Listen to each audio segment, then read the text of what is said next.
I was expecting a chill weekend by the lake, not a total mental breakdown. My friend Josh had invited me to his family's lake house for a few days. Just me, him, the water, and zero responsibilities.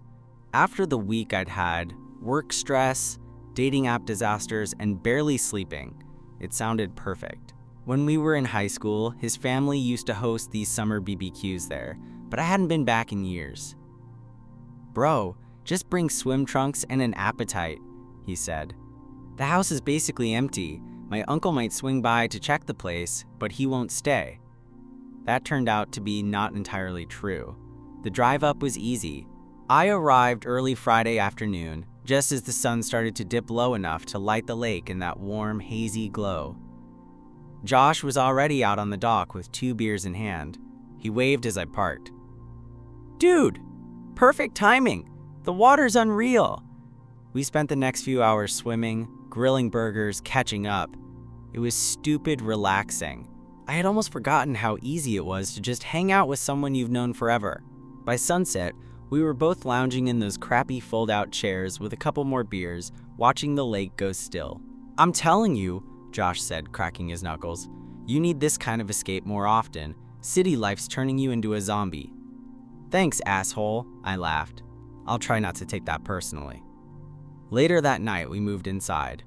The house smelled like cedar and dust, and the old wooden floors creaked under every step.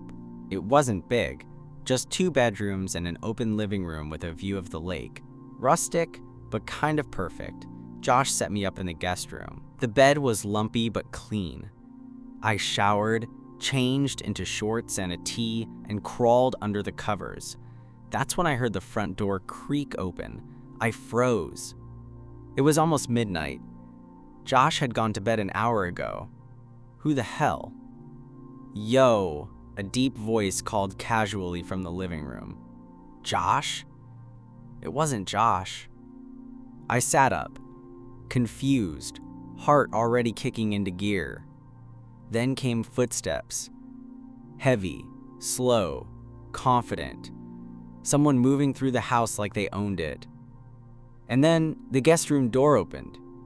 Standing there, perfectly calm like this was the most normal thing in the world, was a tall, lean man, completely naked.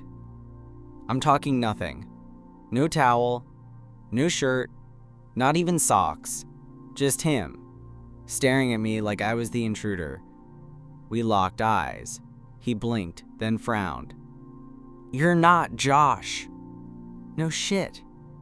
My brain stopped functioning for a full 5 seconds.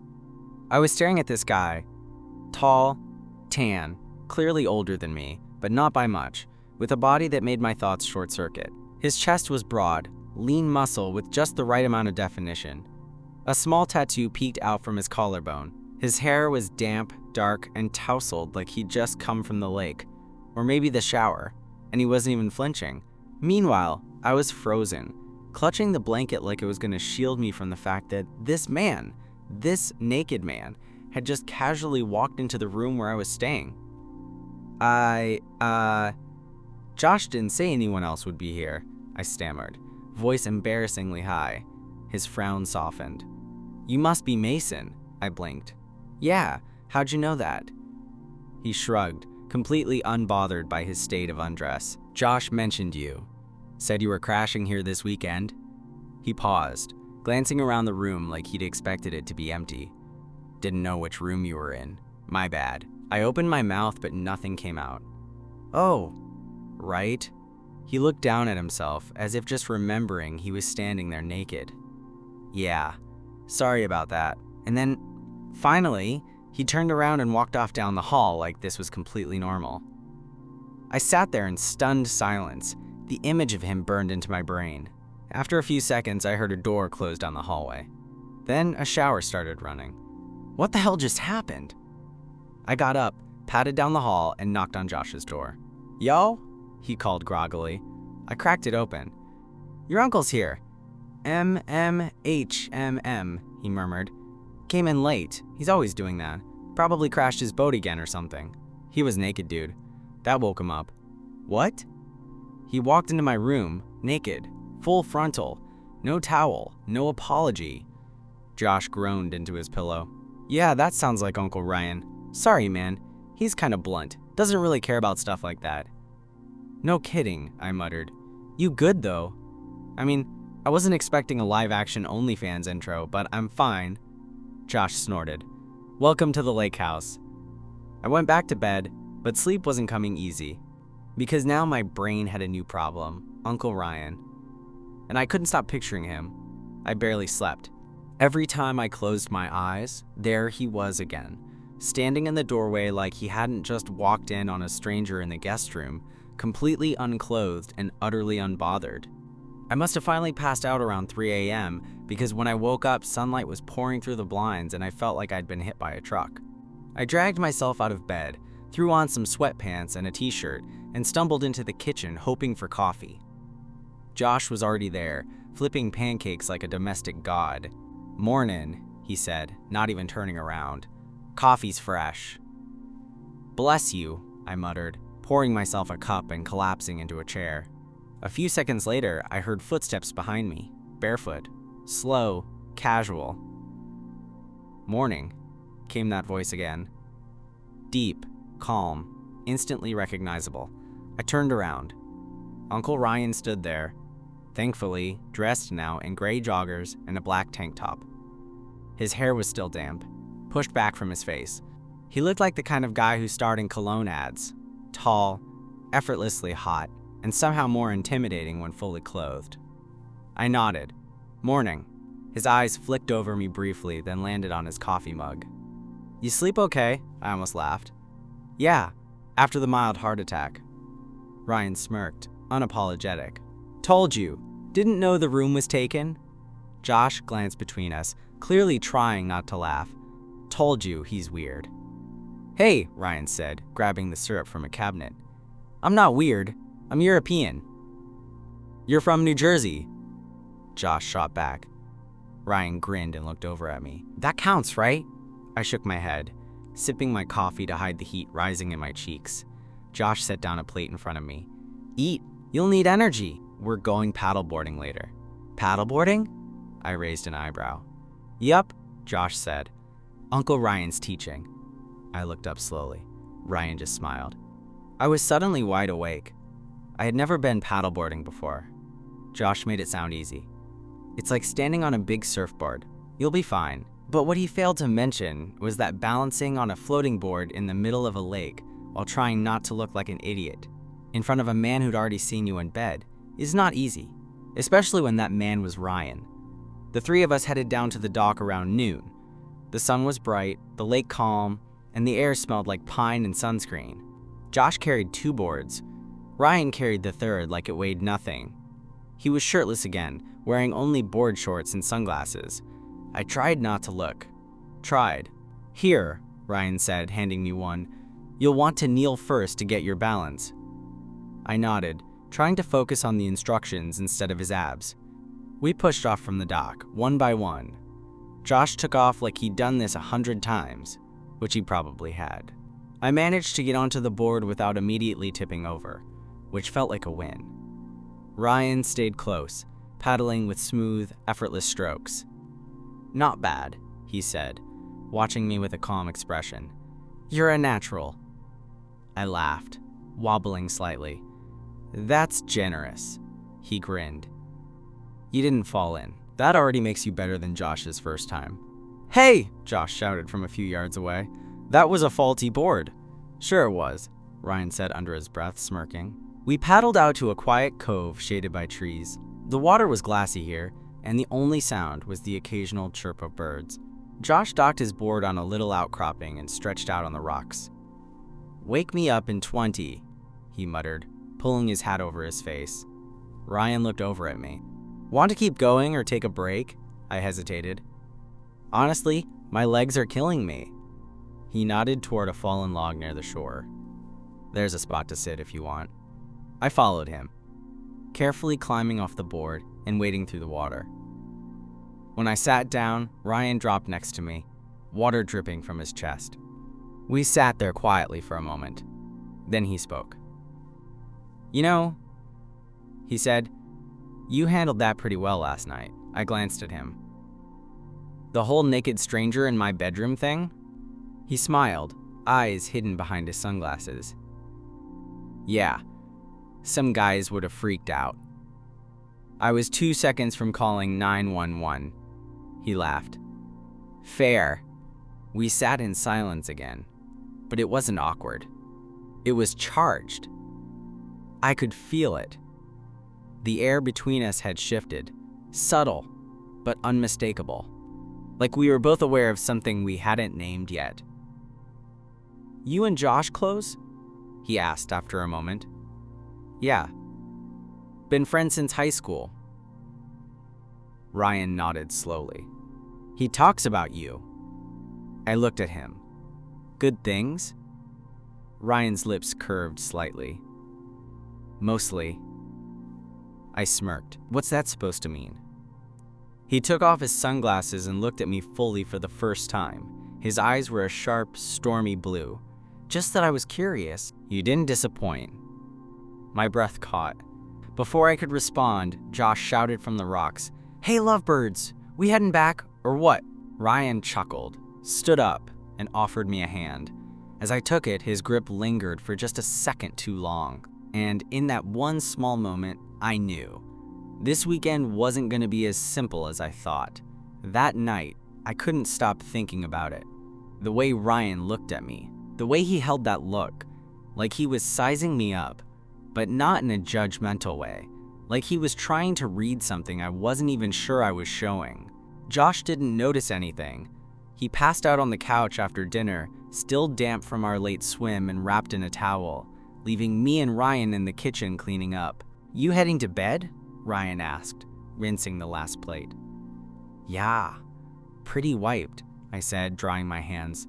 Legs still feel like jello, he smirked. You'll be sore tomorrow. I'm already sore now.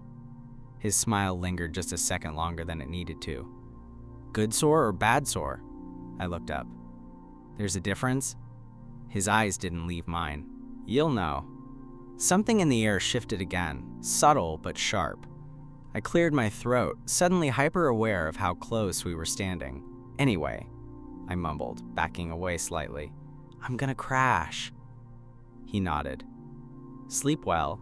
Back in the guest room, I lay in bed staring at the ceiling, the memory of that moment looping over and over. His voice. His eyes. The pause. He was flirting. I wasn't imagining it. Was I? I tossed and turned, eventually slipping out of bed to get some water. The kitchen light was off, but moonlight poured in through the windows, enough to see my way.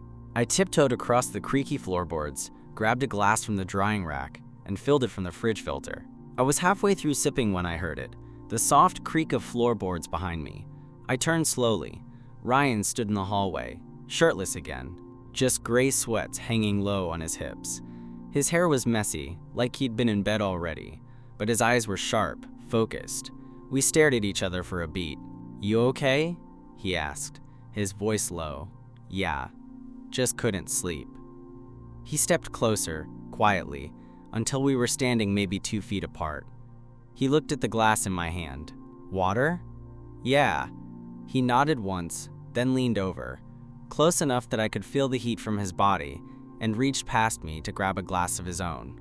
His chest brushed mine, just barely. But enough. Enough to make me freeze. He didn't move back right away. Instead, he stood there, his arms still outstretched, body still close.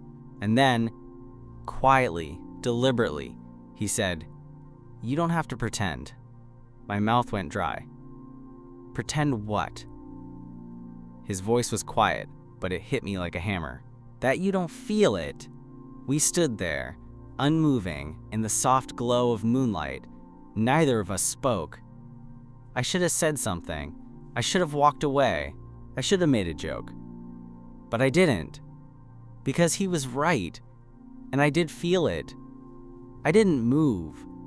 Neither did he. We just stood there in the soft quiet of the lakehouse kitchen, not touching, not speaking, but something was happening. It wasn't just in my head anymore. There was a charge between us, like the space had turned magnetic. My heart thudded so hard I was afraid he could hear it. I've seen that look before, Ryan said, still low. still calm. Plenty of times. I tried to laugh it off. What look? He tilted his head slightly, his eyes locking on mine. The one you're giving me right now, I swallowed, hard. I don't know what you're talking about. Don't lie, he said simply, stepping just a little closer. Our toes were almost touching now. I felt the warmth of his bare chest just inches from mine, and I couldn't, because every instinct I had was screaming two things at once. This is dangerous. And I don't want it to stop. He looked down at me, not smug, not aggressive, just sure of himself, like he already knew the answer to a question I hadn't asked. And then he said something that completely disarmed me. You don't have to do anything, he said, voice softer now, but I want you to know it's okay. Whatever you're feeling, it's okay. I blinked. That wasn't what I had expected. Not from him. Not after the teasing, the way he carried himself, the silent tension since he first walked into my room. I searched his face for anything, mockery, condescension, even doubt, but there was none, just openness, real openness. I let out a shaky breath. This is kind of a mindfuck, he smiled gently. I get that. Josh is like, he's my best friend. I'm not asking you to do anything, Mason, but you're standing really close, I said, trying to smile. I am, he said. Should I move? My chest tightened. I shook my head. No. That one word, that tiny, whispered no, felt like a decision. Like I'd opened a door and stepped across a line I'd spent years pretending didn't exist. Ryan watched me for a second longer, then nodded, almost to himself, like he understood exactly what that meant, and then he stepped back. Just enough to break the tension. Good night, Mason, he said, his voice steady, unreadable again. Night, I managed, watching as he turned and walked back toward the hall. I stood there in the dark, long after he disappeared into his room, glass still in my hand, heart still hammering. Because I realized something in that moment. He wasn't playing games. He wasn't teasing or testing me. He meant it. And that scared me more than anything. The next morning was awkward, but only for me. Josh was unfazed, eating cereal out of the box and scrolling through his phone on the porch like nothing happened. Like his uncle hadn't nearly kissed me in the kitchen last night, like I hadn't spent the rest of the night lying awake, staring at the ceiling, playing the moment back on a loop. Ryan, on the other hand, was cool. Effortlessly so. He acted exactly the same. Polite, calm, friendly, even. Like that whole interaction hadn't happened. Which somehow made it worse. Or better. I couldn't tell. He nodded at me when I walked out with my coffee. Morning, I mumbled, sitting in the chair across from him. He was wearing that same black tank top, his legs stretched out, his arm draped lazily over the side of the chair. Relaxed in that way some men are when they're fully in control of themselves and their surroundings. I hated how much I noticed that. Josh looked up from his phone. You guys down for a boat ride later? I jumped at the chance. Sure, yeah. Ryan glanced at me with a flicker of a smile. You ever driven one? Nope. You will today. He said it so casually, like it meant nothing, but it landed somewhere in my chest, like a challenge. By early afternoon, we were on the lake, the boat cutting through the water in smooth glides. Josh took the wheel first, showing off by hitting little waves and spraying water everywhere. We laughed, shouted over the wind, and for a while it felt normal again, simple. Then Josh announced he had to take a work call and handed the wheel to Ryan. He's all yours, he said, heading below deck. Ryan looked at me. You want to learn? I hesitated. Sure, why not? He stood, motioned me forward, and I took the wheel. He stepped behind me, close enough that I could feel the warmth of his body against my back. Hands here, he said, placing his over mine to guide me. And suddenly it wasn't simple anymore. I felt his breath near my neck, the weight of his hands over mine. Everything in me tensed. My heart was beating faster than the engine. "You're overcorrecting," he said gently. "Loosen your grip." I did. Slightly. He leaned in, his mouth close to my ear. "Good. See? Not so hard." I turned my head just a little, just enough that if either of us moved, our faces would touch. But we didn't. Instead, he stepped back slowly, giving me space again, and I realized he was doing something I didn't expect. He was letting me decide. That evening, we grilled on the deck, just the three of us. Burgers, beers, music playing low on the speaker. The sun dipped behind the trees, and the lake turned a deep blue, calm and reflective. Josh was in good spirits, talking about his job, his roommate, some girl he'd matched with on Hinge. I laughed, nodded, contributed just enough to seem normal. But inside, I wasn't hearing much of what he said. I was too aware of Ryan, the way he sat with one ankle crossed over his knee, sipping from a beer bottle, the way his eyes occasionally flicked toward me, and how quickly he looked away when Josh was speaking. Later, Josh went inside to shower. Ryan stayed out, staring at the water. "You okay?" he asked, not looking at me. "Yeah," I said. "Just thinking." "About last night?" I paused. "Yeah." He nodded, took another sip of beer. "You don't have to explain anything," he said, "and I'm not trying to make this complicated." "It kind of already is." "Only if you let it be." I looked at him then, really looked. "I'm not good at this," I said. He smiled faintly. "At what?" "Whatever this is." "Neither am I," he admitted. "But I know when something's real, even if it's just for a moment." We sat there in silence, the sound of crickets starting to fill the warm evening air. And I knew something was coming.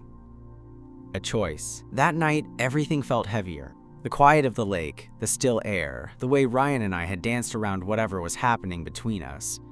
It all pressed down on me as I lay awake in bed, staring at the ceiling fan spinning slowly overhead. I couldn't sleep, couldn't shut it off. Not after what he said. Even if it's just for a moment, it echoed in my head. Over and over. At some point, I sat up, threw on a hoodie, and padded barefoot down the hallway. The house was dark, except for the faint glow of the nightlight near the kitchen. I walked past it and stopped in front of his door. I didn't knock. I just stood there for a full minute, heart pounding, hand frozen mid-air. And then, almost like he knew I was there the whole time, the door cracked open from the inside. Ryan stood there, shirtless again, sweatpants low on his hips, his hair a mess from sleep. He didn't look surprised, just calm, like he'd been waiting. Neither of us said anything. Instead, he stepped back slowly, wordlessly, giving me space to enter. I hesitated for half a second, then followed. The room was dark, lit only by the moon through the window. The bed was unmade, sheets tossed aside. He moved to sit on the edge and looked up at me. "You sure?" he asked. That was all he said. Not a demand, not a seduction, just a question. And it wasn't about sex, it was about trust. About crossing a line we both knew wasn't easy to uncross. I nodded. Not because I had it all figured out, but because whatever this was, it felt honest. I sat beside him, and for a moment we didn't move. Just sat in the dark, shoulder to shoulder, breathing quietly. Then his hand brushed mine. Just a small touch, and I didn't pull away. I turned my hand over, let his fingers slide into mine. It was such a simple thing. But it felt big. Like letting go of something I'd been carrying for years. We lay back slowly, side by side, not talking, just feeling the weight of it. The closeness. The rightness of it, even if I still didn't know what to call it. His arm wrapped around me under the blanket, fingers resting lightly on my chest. No pressure, no expectations, just warmth. When I woke up the next morning, Sunlight was starting to filter through the window, and I could hear birds outside. Ryan was still asleep beside me. Peaceful. Steady. It felt surreal. I slipped out of bed quietly, not wanting to wake him. I crept down the hall and into the kitchen, where Josh was already pouring cereal, shirtless and yawning. He raised an eyebrow. "You were up early." I hesitated. "Couldn't sleep." Josh shrugged. "Lakehouse does that to you." He went back to his cereal, not noticing, or maybe choosing not to notice, that I was wearing a different hoodie than I'd gone to bed in, and somehow, I was glad he didn't ask. Because whatever happened between me and Ryan, it didn't need to be explained. Not yet. Maybe not ever. Sometimes things don't fit into neat little categories. Sometimes a moment is just a moment. But this one? It mattered.